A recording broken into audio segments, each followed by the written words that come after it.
قبر آخرت کی پہلی منزل ہے جہاں پہنچتے ہی انسان سے امتحان لیا جاتا ہے۔ جو اس ابتدائی انٹرویو میں پاس ہو جائے وہ مزے سے رہتا ہے، اور جو فیل ہو جائے اس کی سزا یہیں سے شروع ہو جاتی ہے۔ رحمت للعالمین صلی اللہ علیہ وسلم نے فرمایا، جب میت کو قبر میں دفن کر دیا جاتا ہے تو اس کے پاس دو فرشتے، جن میں سے ایک کا نام منکر اور دوسرے کا نکیر ہے، آتے ہیں۔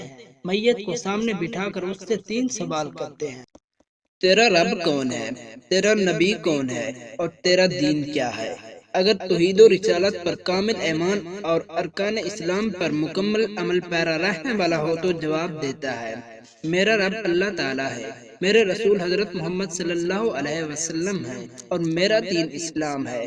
اس کے ساتھ ہی آسمان سے آواز آتی ہے، میرے بندے نے سچ کہا، اس کے لیے جنتی بستر بچھاؤ، اسے جنتی لباس پہناؤ، اور اس کی قبر کا دروازہ جنت کی طرف کھول دو، اور اس کی قبر جنت کی ہوا اور خوشبو سے معطر ہو جاتی ہے۔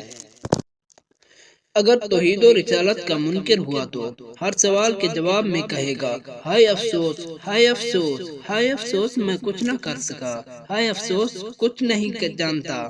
اس کے ساتھ ہی آسمان سے آواز آتی ہے، جھوٹ بکتا ہے، اس کے لیے آگ کا بستر بچھاؤ، اسے آگ کا لباس پہناؤ، اس کی قبر کا دروازہ جہنم کی طرف کھول دو، اور وہ آگ کی گرمی اور بدبو سے قبر متعفن اور تنگ ہو جاتی ہے۔ تنگی کی وجہ سے جسم کی ہڈیاں ٹوٹنے لگتی ہیں۔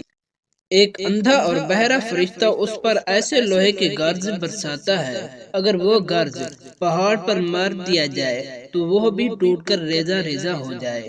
اس کے چیخنے اور چلانے کی آوازیں انسانوں اور جنوں کے سوا ہر مخلوق سنتی ہے۔